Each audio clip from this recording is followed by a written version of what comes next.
Yeah, so Rod and I were joking before the talk about whether we could exchange slides, you know, give each other's talks or use each other's slides, which sounded like fun, but I have to say not really, because I don't think I've ever given a talk that has a graph in it. So this one's the same, so I'd have to cop out.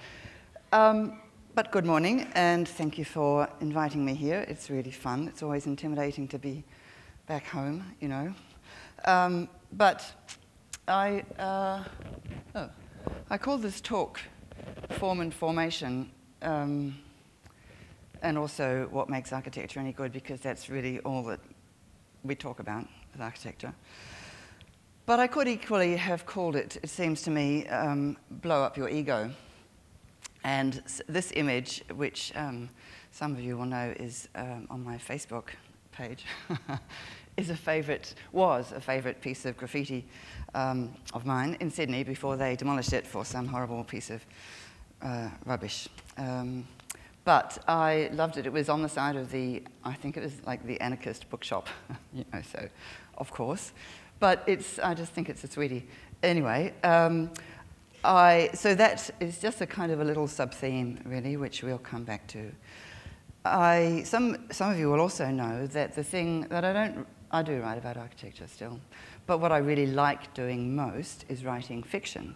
Some people would say I've always written fiction. You know, there is a certain making it up sometimes. But I once wrote a short story about an architect. This has never been published and never will be.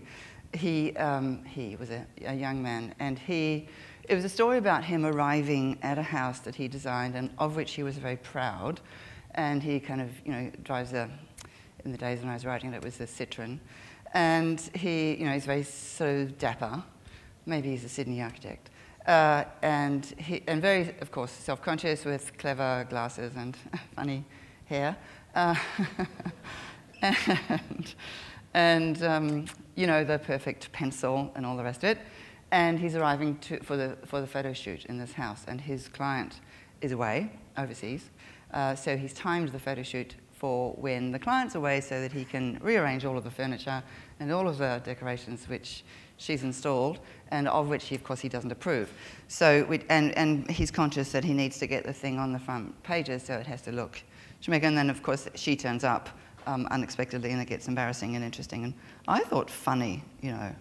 And then I realized that nobody else would think it was funny, because nobody understands architecture and how architects work, and the whole thing of the relationship between what you want from a building, what you feel the building needs to be, and what everybody else wants from the building. And that tension, I think, is really interesting, but most people don't get. And of course, architects get it, but they don't think it's funny. So it's just going to be me. So yeah, I never did anything very much with that story. Probably never finished it. Anyway, so you learn these things. But that's actually what I want to talk about, that relationship between, people keep saying, what are you going to talk about? And I think there should be a language for this, because it is something of which I think all architects, all designers are conscious, and probably all other creative people as well, but in a different way, which is to say that relationship between what I'm calling the building as it should be and the building as the world wants it to be. And I think that's a really interesting and complicated tension, and important. And it's a kind of, you could see it as a sort of self-other dialectic, I guess. I need to find this thing. You know, you could, the thing I've been struggling to put a word around is that idea of what the building wants to be, you know, the building's best self. You could maybe call it the partie or something, but it's not quite the right thing. There are a number of these core dialectics in architecture. Most of them are pretty familiar. There's the vertical-horizontal dialectic, which I think is interesting in itself, and which is obviously is a kind of, I think of this as a sort of New Zealand theme, and I realized in looking at this stuff recently that there's an intensely romantic strand in New Zealand culture which doesn't exist at all in Australia, at all. Australian, this could not be painted, I don't think, by an Australian painter, which is interesting in itself. But this is not the best image. This isn't the image I wanted of Rangi and Papa, but I couldn't find the one I wanted, which relates to which was a picture of the myth of the creation of space, where humans were born and pushed Rangi and Papa apart, vertically apart, in order to, so that one became the sky and one became the earth, and in between is the space where humans make life. And I think that's lovely and interesting, and a sort of illustration of that dialectic. But there are also all the other ones which Stu Fujimoto talked about a little bit yesterday, about the sort of inside-outside dialectic, and public-private, and of course the material void dialectic. And this is a favourite image of a favourite building of mine, because it does what it does by manipulating absence, if you like. In other words, by manipulating not material to make the form, which I think is lovely, and it sort of forms part of the theme of this talk. Of course, most architecture isn't interested in that. It isn't interested in the absence or how you use absence to make place. But I am. Most architecture is more like this. And if you Google, as I did, something like crazy architecture, there's zillions of these images. And some of them, I tell you, I could have filled the entire show with these things. And most of them come, I thought it was quite cute, because most of them come from a thing called the World Architecture Network, whose acronym, of course, is WAN, and I thought they must just have been missing the K. But speaking of Ks, just let me have a... I did, as Pip said, write a week or so ago, last week actually, seems like a long time, about this building which finally opened, which is our Gehry.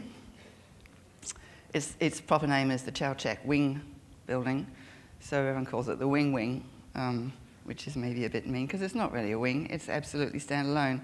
And what I said was that Gehry had proved himself the Kim Kardashian of contemporary architecture, and I thought that was fair. I think there's a... Don't you? Yeah, it's not just colour. I think, she's shinier, but only a bit, really. Only a bit, yeah. Anyway, so of course, offence was taken. But I have to say, I think it was flippant. It wasn't flippant. It was light-hearted, but it wasn't entirely flippant. I have to say, I blame this image on John Walsh, who said, "You're invited to be provocative, didn't you?" He said it in writing. So I'm not allowed to do things like this in the Sydney Morning Herald. I did talk about it, but you're not allowed to. The image that they used in the Herald was this. I think, why would you not? How could you go past that? But every time I talk about bottoms in the Herald, they take it out, because there's the bottom police in the Sydney Morning Herald. I tried to talk about Tony Abbott's bottom one time, in the context of budgie smugglers, and it was when Germaine said Julia Gillard had a big ass, and I just thought that was funny, and well, it is. And Tony Abbott doesn't, and I was just pointing that out, and they wouldn't print it. But anyway. So now I'm allowed to be provocative, so here we go. Nouvelle. This is actually a serious talk, kind of, more or less. So this is the other building I want to talk about, and I think these two buildings make an interesting comparison, because they've both recently been completed-ish in Sydney. This building's complete, but the development's not, as some of you will know. So I think of Central Park less as a Kardashian and more as a kind of Clint, It's very sort of self-possessed and focused and distinct, sort of disassociative, you might say, but engaged in a kind of way as well, and that's interesting. So there's a sort of screen presence that the building has, which is partly to do with being intensely centred, but also intensely permeable and sort of part of the scene, which I think is interesting. You know, This, I like to think of this as having one of those kind of badass lines, you know, like, get 3 coffins ready, you know. Anyone who's a Clint fan like me will know where that comes from. Or that, you know, go ahead, make my day, when he's going to kill the guy. Oops. So I'm just revealing much too much of my personal predilection here. But anyway, this actually has a serious point, which is, to me, what the in situ thing is about. And I guess this is a question of personal interpretation. But I think of of the creation process of making a building, in particular, I suppose, a city building, but not. Yeah, it's more intense with a city building, as a kind of moulding process, like an injection moulding process, where you have these 2 sets of forces. The creative force, which is not just what the architect's trying to do, but what, in this sense, the building wants to be, what its best self is, and what the world wants of the building, which is an attempt to capture all of the constraints, including, you know, context and planning rules and structural stuff and budget and all that sort of thing. So there are these 2 almost diametrically opposing sort of forces, which together, I think, shape the building. So I'm going to come back to this idea, and I'm still going to struggle for the vocabulary to encapsulate that idea of the building's best self. Which, yeah, maybe party is not really right. Quiddity is kind of almost not really right. Anyway, I'll probably just use all the words, and we'll talk about that a bit. But everyone's familiar with this kind of diagram. This is actually from California, and this one, a favorite, you know, because it's a picture of the absolute absence of imagination, right? This is from the Greater Geelong Planning Scheme, 2013. But they're all like this. And yet they're all done with really good intentions, and often by really good people, for good reasons. So that tension is the theme with which I think all artists are familiar. You know, painters, of course, are always conscious that there's what they want, if you like, to paint, and there's what people want to see or want to buy. So that's a tension. And writers, similarly. But in most cases, there's a reasonably clear moral imperative. In other words, you know, for a painter, it's pretty obvious that for an artist to be true, a true artist, you paint, you know, as intensely as you can the painting as it wants to be. And the same with a writer. If you're a journalist, your obligation is to the truth, regardless of what people actually want to hear. So the push-pull thing is still there, but the moral side that you're on is more obvious. But I think it's different in architecture. I think because the moral obligation goes both ways. You have, as an architect, a moral obligation to the building as it wants to be, and you also have a moral obligation to the world and what it desires of your building. So I think that makes it more complicated and more interesting. It's also noticeable that most of the maybe not most of the buildings, many of the houses that we regard as great, you know, the greatest houses, and the ones that are most truly and intensely themselves, the ones that, in other words, find their best and truest self, are also noticeably often uninhabitable. Interesting, isn't it? You know, and so they get given to the public, like this one. And of course, this one. And of course, also, this may not be so well known. This is an apartment in Sydney, which is lovely, and now is owned by the Institute of Architects, who use it for visiting scholars. I'm not sure that scholarship in architecture go together anyway. So it's just interesting. And I don't really mean that disparagingly, but it is interesting that where the building is most intensely realized, very often you can't live in it. And that's got to be worth looking at, right? That's the interior of the apartment, just to show you that it's lovely. This is, it's easy to, and most architects do, and most good architects do this, to dismiss planning constraints of one kind or another as being stupid. Quite often, probably they are, but sometimes they're not, and sometimes they even achieve good things. And this is an example. This is the 1916 zoning resolution from New York City, as you will probably know, which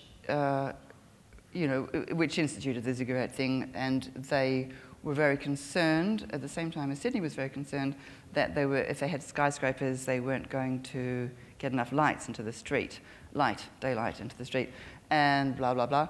And Sydney did something really stupid, and New York did something really intelligent in response to this dilemma, mainly because New York already had skyscrapers, and also because Chicago had bigger ones.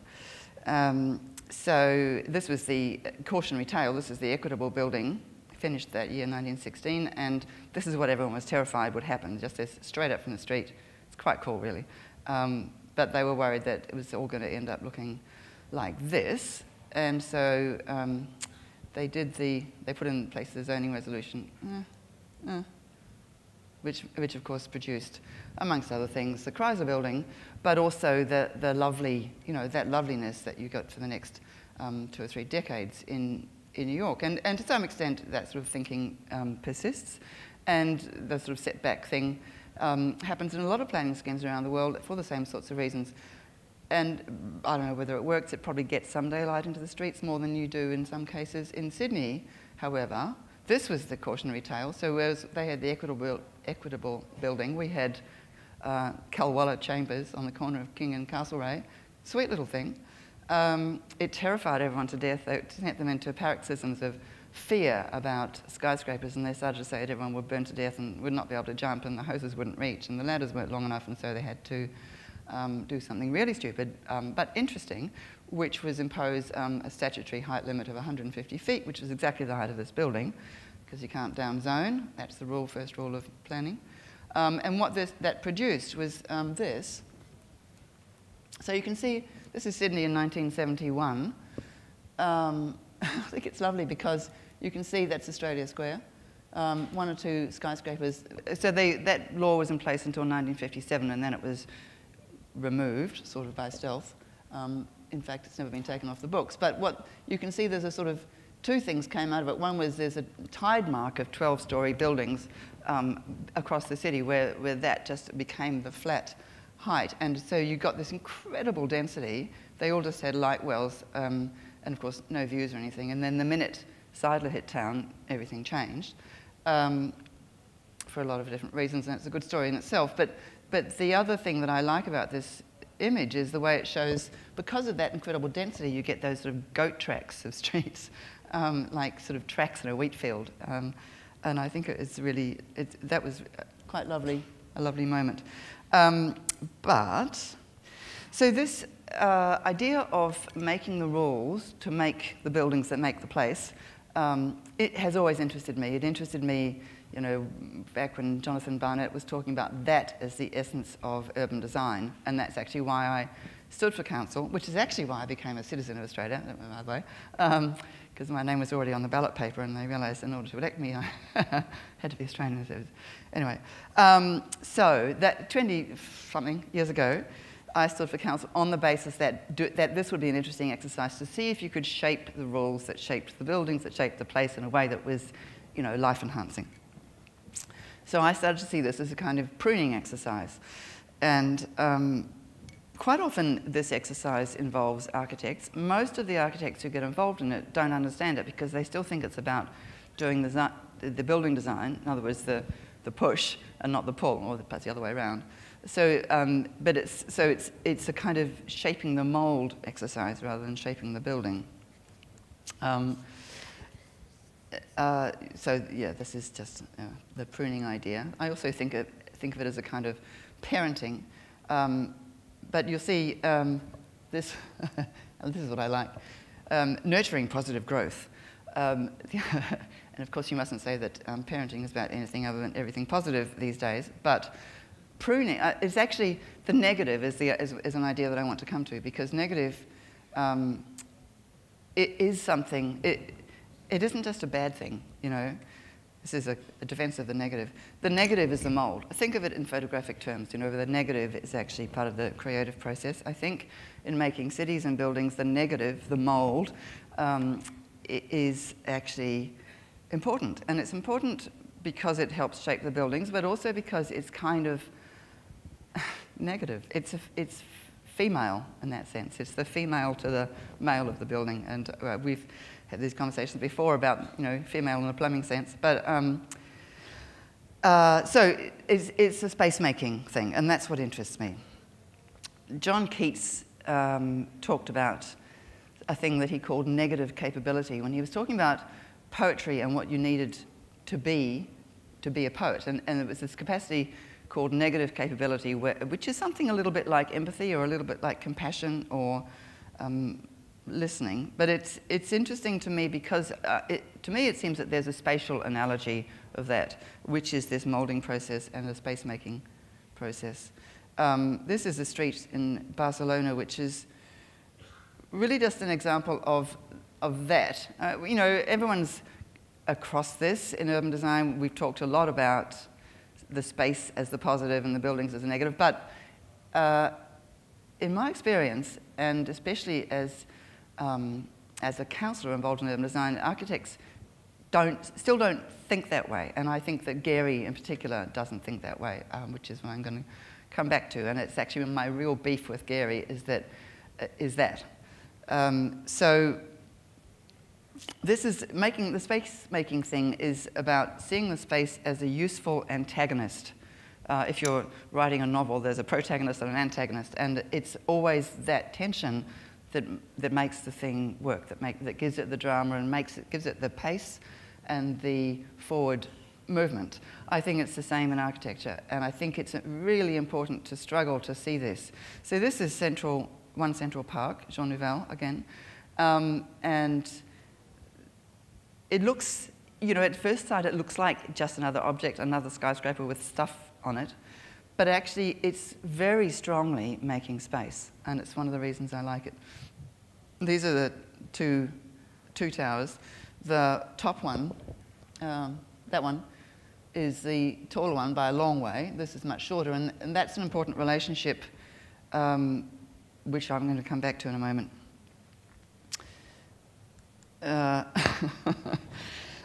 Excuse me.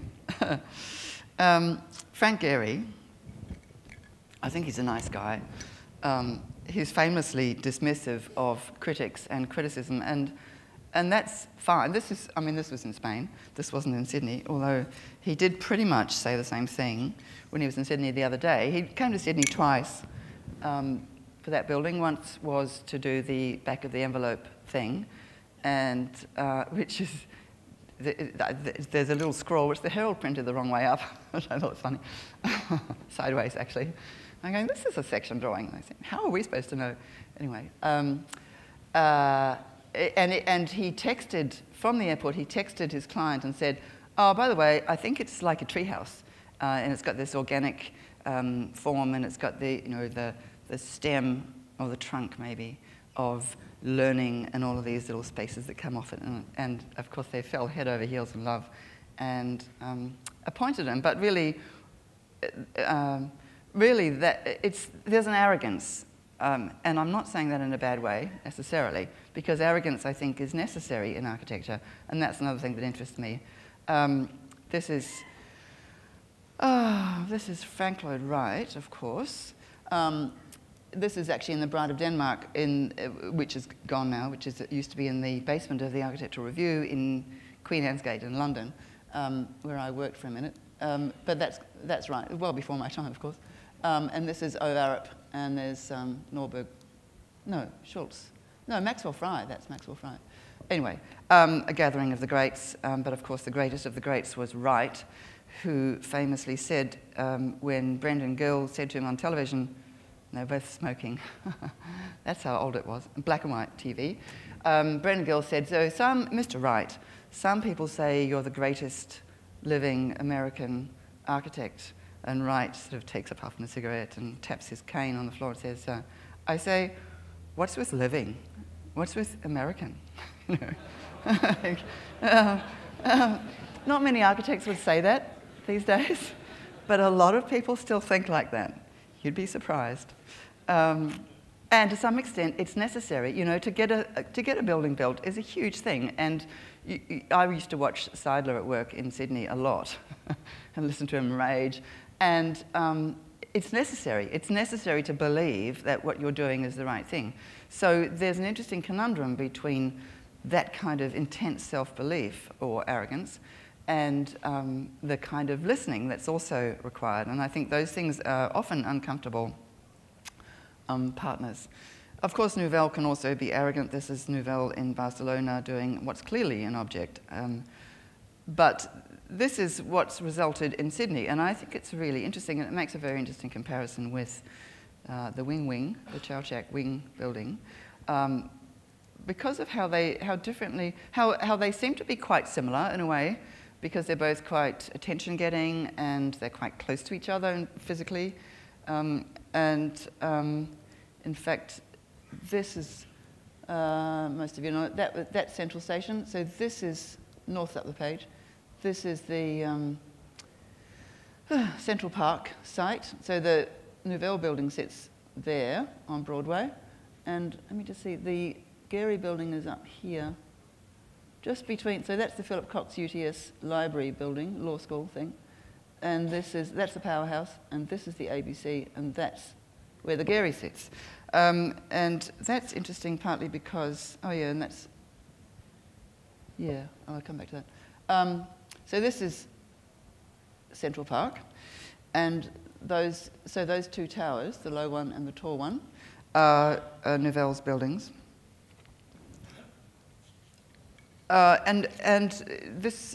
The Nouvelle building won, I think it was the best tall building in the world or something last year. And of course, Gehry is regarded as the best or the greatest or the most famous or the most celebrated architect in the world. So they've both got lots of gongs. You know, they're both sort of up there, which is another point of similarity, I suppose. Many people think that the Gehry is this, which it's not. This is a building by DCM on Broadway.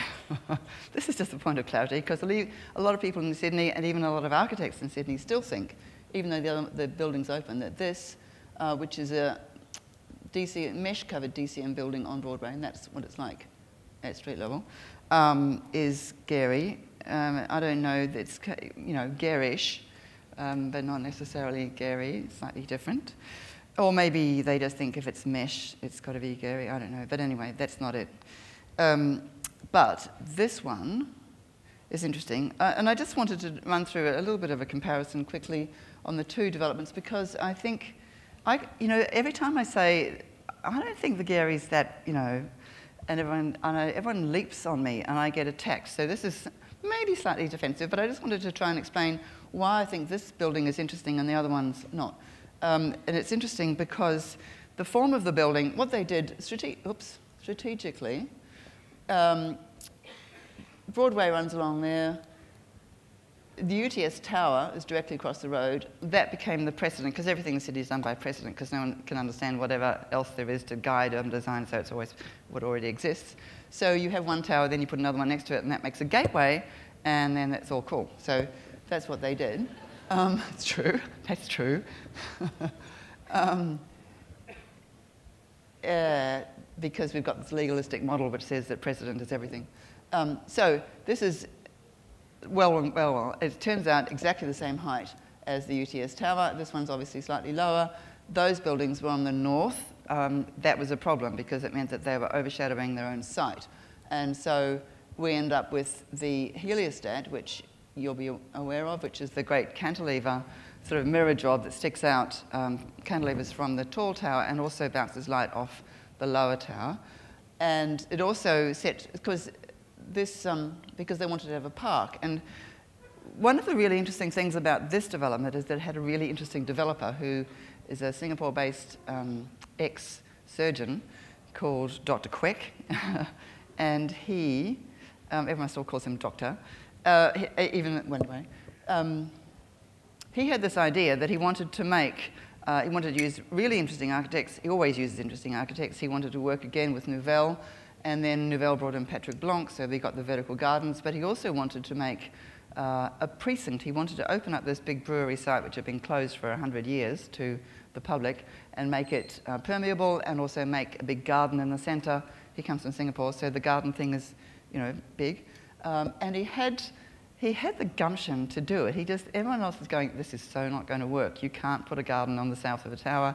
You can't make this massive cantilever. You can't have hanging gardens, I forget how many stories it is, 45 stories in the air. This is not, so not.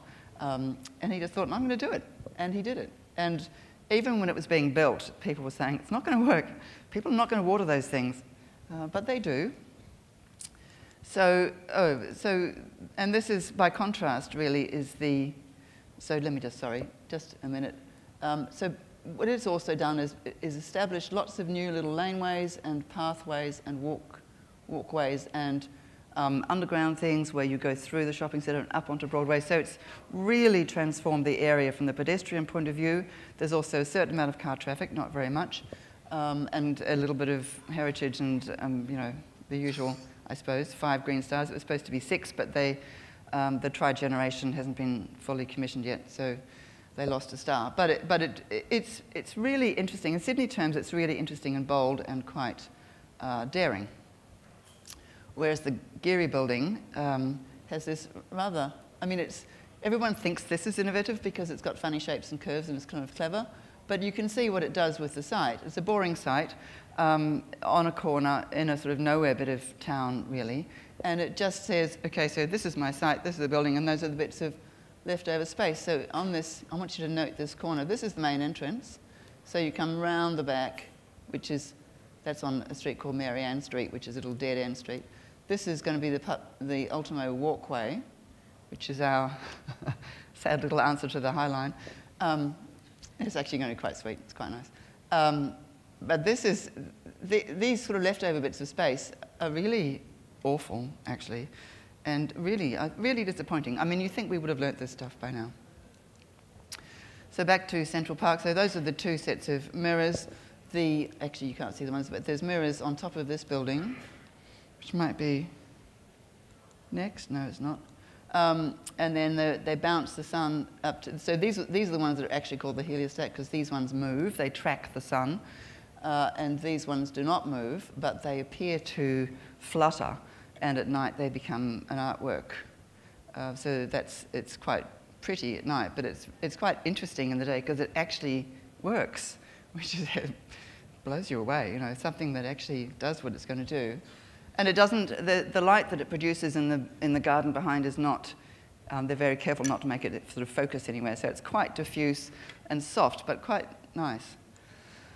So this is what Gehry said was going to be a tree house, but actually, I think one of the disappointing things about it is that the spaces are just, it sort of promises an interesting space inside, and everyone says, oh, you think the outside's interesting, you wait till you see the interior. The interiors are so creative.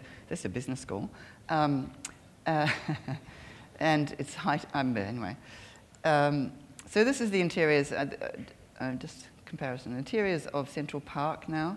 This is where the plantings, everyone said, you can't make this happen. These are the befores, so there's the sort of marketing drawings. And that's, I don't know how many stories in the sky.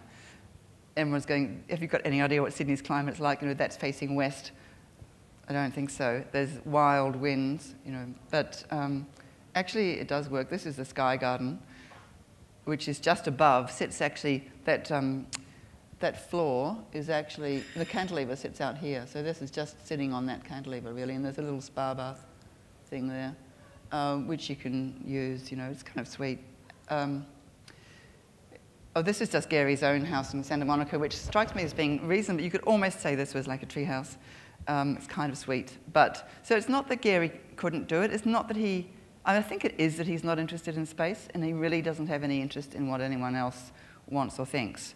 And I think that comes to the issue. But he, to my mind, this is his best building, still, most interesting building, because it was kind of still within the realms of the ordinary, but it twisted it and shifted it and made comments. So instead of just saying, this is what I think of you. This is when you get to the sort of the close-up architectural level. This is the street wall on Broadway in Sydney. So it's always been one of the nastiest, dirtiest, noisiest, most aggressive feeling roads in Sydney. And now we have violets growing up it. It's really lovely.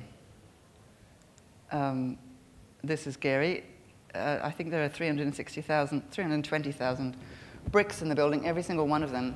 The bricklayers were very sweet, very proud of what they did, because what they did was work out a system where every single brick is tied back to the steel frame individually with a little stainless steel tie in order to keep them on. So, yeah, that's obviously the heliostat. So where that garden spa pool is up on top of that. And that's looking at those mirrors, which, as I say, they seem to flutter, but actually they are fixed. And it's the other ones that move. And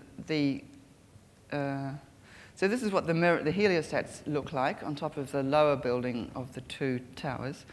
They've invented a special piece of software which allows these things to track the sun. Heliostats have been done before, but only single mirror ones. This has got, I think it's 40-something of these things, which are about, I forget, 3 meters, 2 meters, 2.5 meters square.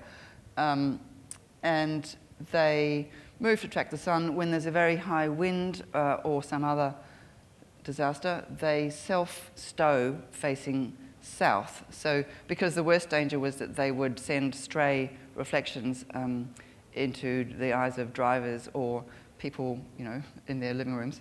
So they automatically self-stow, and they've got all sorts of clever little things. They have little calibrating devices where every couple of months they recalibrate themselves to make sure that they're still following the sun on its path. So it's quite interesting. Whereas this, to my mind, is just a little bit dumb. I mean, it's a wall with windows in it, and everyone goes, yeah, but I like it. And it's interesting that no one ever says, I like it because. That I've never heard anyone mount a real defense of why it's interesting. It's just, it's different, and therefore it's fun. So that, playful equals good these days. I have to say, I think that's a wee bit superficial, but anyway. So this is Central Park from the south. That's the southern-facing garden. I will stop in a minute. So there's lots of, through here, there are the little laneways in there. It's one of the entrances to the shopping centre. You can also go down underneath to a sort of Eat Street thing, which is half outside, and then through underneath and up escalators into the shopping centre, which has a glass roof with a pool on it with the light, some of the light from the heliostat. About half of it goes through the glass, through the water-covered glass and into the shopping centre to keep the plants alive in the shopping centre, and the rest of it goes onto the garden here. And that's a beautiful Jennifer Turpin halo, which is just it's a wind sculpture. It just moves with the wind. But it's interesting to me because it actually makes space. It actually makes a little neighbourhood. It's incredibly dense by Sydney standards, but it's actually been well accepted. Whereas this is, I've pointed out that corner space on the corner of the Gehry plan, that slope space left over after planning. This is actually the main street. What's it called? Is it Ultimo Road? Runs past here. So that, and inside here is where that glamorous stainless steel wiggly-woggly staircase is. And already, this was opening day, and there's already bits of rubbish, left in the doorways, and there's funny fan outlets and things. It's just, really, he's giving you the message he just doesn't care. So that's where the stair is that everyone has their photos taken on, just inside that doorway, in that door. That's the same staircase. That's the sort of nod to Los Angeles. It's probably where the money ran out. No. This is just one of, I don't know how many columns there are that are visible, lots, like dozens. They're all different. Some are round, some are square, some are canted, some are, they're not straight. One is straight. The rest are all raked or bent or sort of dogleg or doing something peculiar, which just has it, try hard is the word that comes to mind. These are the spaces that are meant to be so creative. They're those little round, those curved glass sliding doors. I think that's the most Creative. It's like, you know, I just think this is the idea of teamwork in studying. I mean, I think how many decades? 4 since teamwork's been the thing forced on students. This is a place where teams can work with some acoustic privacy, you know. So that's the main entrance. No, it's not. No, that's actually the facade that faces that walkway. So that's facing east. I think that's facing west. Glass facing, I don't know. That's really it. I think just one last comment really about those two buildings and the way they work. To my mind, they're both good architects. They're both interesting thinkers, but probably, I suspect, the difference is that where Gehry had a client who was desperately grateful to get a Gehry, you know, we wanted one, now we've got one, is what the Governor General said when he was launching the building. And thank you, Mr. Gehry, for allowing us to have one of your buildings.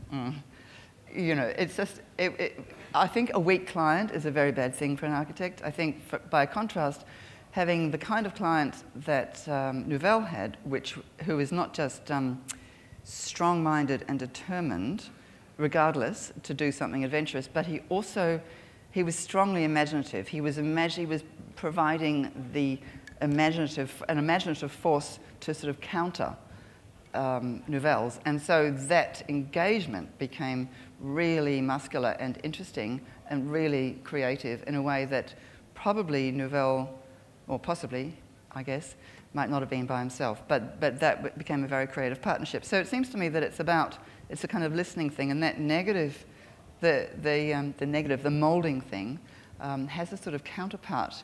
And maybe what I'm really saying is that the building's true self, what the building wants to be, is something where the architect needs to get their own ego out of the way and listen to what the building wants to be, whether that's the voice of an imaginative client or whether it's actually some more artistic muse, I guess. So there's listening in both directions. There's listening to that creative force and listening to what the world wants the building to be. And then it's a kind of two-way listening thing, and maybe then it becomes really creative. Anyway, I'll stop then. You can all have some coffee. Thank you for listening.